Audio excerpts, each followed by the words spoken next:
What's up, gamers? Today we're taking a look at the RG557 to figure out if it's really great or rather goofy. Let's get into it.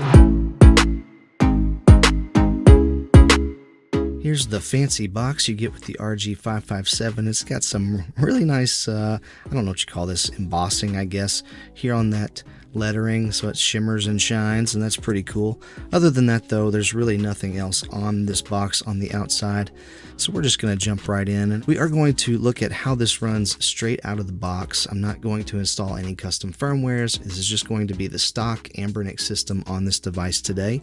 This model did come with a 256GB card, some caps for the thumbsticks to make them a little taller, some wipes to install the 5.5-inch screen protector. This does have a 5.5-inch OLED display, a user manual, and of course a charging cable. The box is just nice enough. This foam is very strong foam, so you should get a device that is undamaged no matter where it ships from. And here's the 557. Shing! Oh yeah. It's a pretty handsome looking device, I'm not gonna lie. I'm immediately struck at just how tiny these sticks are. They are very small. I'm gonna try not to complain or gripe too much about these joysticks, but it's probably gonna happen a little bit, so get ready. I know it's already been said a whole bunch of times, but this is very comfortable. I mean, it's immediately noticeable. The grips are great. I mean, it really does conform to your hand so well. This exterior design here is fantastic. I've heard some people say they feel like the plastic feels a little cheap. I don't know that I agree with that. It can feel where the joint is. It scrapes across your hand right here. That's not fitted together crazy well, so I can see the seam getting dirty here over time as your hand moves across this. The plastic doesn't feel cheap to me. The D-pad, it feels a little too mushy or something. We'll test it out here in a minute. The face buttons, on the other hand, feel almost a little too stiff. I think the travel distance is fine, but they do feel like they need to be broken in or something. These other face buttons down here, those feel pretty good. I'm not a big fan of how loud these bumpers are, but it is what it is. The analog, that's pretty loud. Don't slip off of those. Even just doing this regularly, there's a nice clack to it when it comes back up. They feel okay though. There's a decent amount of travel here. The spring also feels like it probably needs to be broken in a little bit. I wouldn't be surprised if over time you got used to it and broke in a little bit and started feeling better. Going around the edges here, we have downward firing speakers. There is a micro SD card slot right here, a USB-C port that is for charging and also video out, and a 3.5mm headphone jack. Your power and volume buttons are up on top, and you do have air intakes and exhaust out for your fan so that it keeps this nice and cool. But the size of this, I think, is really excellent. Just the width of it, the grips, again, this is honestly, you could play this for hours and it would be very comfortable to play. And speaking of the size, let's take a look at it next to a couple of other devices. This is the Anbernic RG Arc. You can see it's definitely like an entire controller width longer than the RG Arc if you line the screen edges up. Of course, it does have a 16:9 OLED display, and this is a 4:3 display here, LCD display. The RG Arc is also a really comfortable device, by the way. One of my favorites that they've ever put out. And then here is the RG Cube XX. So you can see it is quite a bit longer than that device. Also a very comfortable device. Has some nice ergonomic bump outs in the back. But the Cube almost fits like right there. They could spoon each other right there. I mean, it fits almost perfectly. That's kind of funny. But look at the sticks next to each other. The sticks on the Cube XX are even larger than the sticks on the 557. That's crazy. That seems crazy to me. The rubberized texture of the joystick feels pretty good. I don't mind that. I think they feel smooth enough. The click on it seems fine. They're just very short and not very wide. I will say that they feel more solid than these Joy-Con sticks over here. So we're gonna have to get into some gameplay here and really see how this feels. But let's turn the device on, get it set up real quick. So when you turn this on, it's gonna say, hey, you need to update your firmware, and it is over the air, which is super nice. It makes it really easy. It's just a couple of taps and your update starts. However, it is taking quite a long time. I've been waiting here for at least 10 minutes. So while I'm waiting, I decided to go ahead and test to see if this has fast charging, which it does.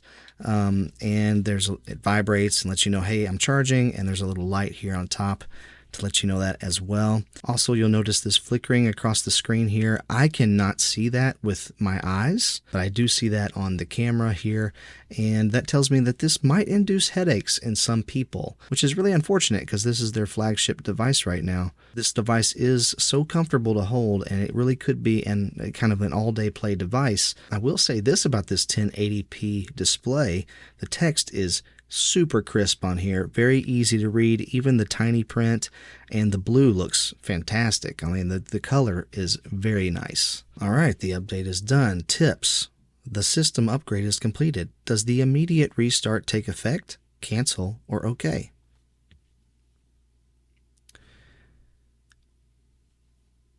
Don't hit cancel. Again, this setup time is taking a lot longer than I expected. So when you get this, affiliate links in the description below. If you want to use those, that would be really helpful to the channel. But when you pick one of these up, just expect to not be able to play immediately. You're going to want to do all these things first. It's going to take a little time. I was really excited about jumping in and playing, and some of that excitement has vanished at this point because this is taking such a long time. So I'm just passing that info along to you all. Temper your expectations when you first open the box. All right, we're in. We have a few standard Android apps here on the home screen. We have some emulators here on the home screen as well. A whole bunch of them actually for different systems. The screen, again, looks really sharp, and I don't see the flickering on the camera anymore. I might see it later when I go back to edit, but right now I don't see it on the home screen. So maybe that flickering was either fixed in that update, or maybe they had just lowered the refresh rate on that screen significantly, so I was seeing it more on camera. Not sure, but it seems to be gone for the moment. Now, one of the things I love about how Anbernic has this set up out of the box is that you can go and do all of the normal Android things and make this completely customized to how you want it to be. Use your own front end and your own ROMs and emulators and all of those things. But they also, out of the box, include the Anbernic button, which if you hold that down, it loads up Anbernic's front end. You're going to have to allow access, and once you load up their front end, you can very easily scroll through all of the available emulators and see the games that are included on the card. Now, one of the things that you're going to want to note is that even though I got the 256 gigabyte card, there are no Nintendo games on here. So there's no Wii U, there's no 3DS, no Wii, not a single Nintendo game on this SD card. There's 47 PSP games, 37 PS2 games, 75 Dreamcast games, 65 PlayStation 1 games. But if you bought this to play Wii U, Nintendo GameCube, stuff like that, you're going to have to add your own ROMs to this because they really aren't on any of their handhelds that I've gotten in the last several months. They have not had a single Nintendo game on any of those anymore. They are being very careful with Nintendo. And one of the reasons I got the 256 gig card was because I wanted to see if they would include anything. And my suspicions were correct that they did not. But let's just go straight to the cream of the crop here, the PS2. Let's check out God of War 2 and see how it runs. It does have the on-screen overlay for the controls on, so you'll have to go into the settings by pressing the home button, go to touchscreen, and scroll down to auto hide delay and change that to 1 second, and then those controls should go away. It looks really crisp. Hear the speakers. And so he went to Rhodes to deliver the final blow to the besieged city. I think they sound pretty good, actually. They are pretty crisp. Oh, man. I know that this isn't going to come across on camera, but this looks so good. The color saturation, the light areas and the dark areas, the reds and the blues. Oh, man. And it's running at a Very steady frame rate, 60 FPS with 2x upscaling here. But my R1 doesn't work. So apparently we're going to have to do some mapping. Or maybe my R1 button just doesn't work because it's not mapping to it. Let me map it to LB, but not RB. Oh boy. All right, let's open this door. Whoa, nice. Nice moves, Kratos. Oh no. Also want to check out the fan noise. So here it is next to me talking. You can hear, I think it's decently loud, not terrible. And you can adjust that, of course, here in the settings to stop or auto or cool or strong or custom. I'm just leaving it on auto. All right, so for this game in particular, I'm going to go ahead and be honest. The sticks, even though they are shorter, have not bothered me at all. In fact, it's kind of nice to evade this way because the stick is so short. You just kind of give it a little flick and you've evaded the attacks. Okay, I'm very concerned that my R1 button doesn't work though. As soon as I finish taking this guy down, we're gonna see if we can't figure that out. Wait, did I miss that? Here we go.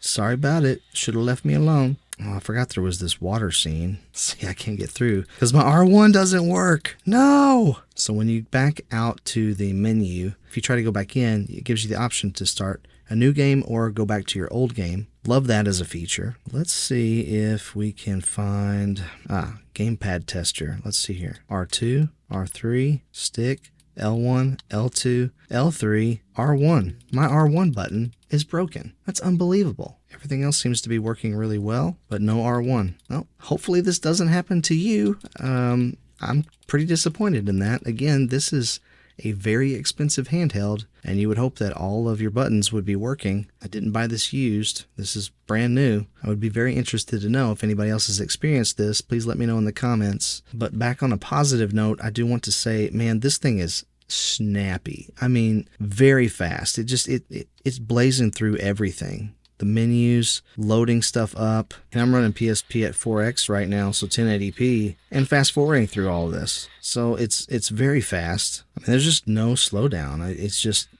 flawless. Of course, it's emulation, so every game might be different. There's going to be some stuff that doesn't run flawlessly, or you might not be able to run everything at 4X or whatever, you know. Emulators are tricky like that. But for the most part, this is great. I really like the way the D-pad feels, actually. I wasn't sure when I first opened the box, but so far I've enjoyed it. When I saw this announcement and I saw the sticks in the video, I was like, man, those sticks are going to be terrible.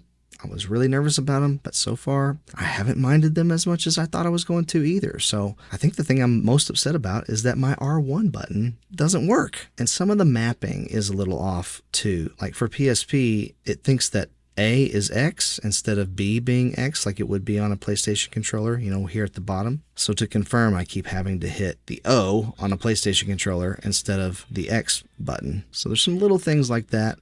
And that might actually, whoa, wasn't prepared for that.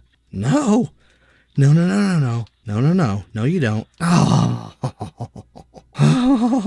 the final battle. Oh boy. This is not good. Oh, I fell out of the ring. Look at this nerd. I got beat by this Four Eyes. I wear glasses too. No shame in that. All right. The other thing you have to contend with the way this is out of the box is just the ROMs are kind of all a mess. You can see these are numbered. They're not in alphabetical order. There's no real order to it at all. I mean, it starts with Street Fighter, and then goes to Mortal Kombat, and then goes to Contra, and then goes to VR fighting, you know, Mickey Mouse Fantasia to Animaniacs. So it can be kind of difficult to find what you want. Also do a quick temperature test here. The screen is coming in at 95 degrees. The back is coming in at 93.5 degrees Fahrenheit, and that is after I've been playing PSP and PlayStation 2. I think the fan is doing its job here. I mean, it's not warm at all. So again, this thing is very comfortable to hold, not just from an ergonomic standpoint, but just from the temperature itself. I think there's a lot to like here, and I'm glad that I had a chance to review this, because otherwise I think I would have always just assumed that the sticks were so bad that this was not a device that I could even recommend. But now that I've played it for myself, I can confidently say that this might be a great device for you to pick up. There is some compatibility issues with drivers when it comes to Switch emulation, but if you're getting this for older stuff, you really aren't going to have anything to complain about here.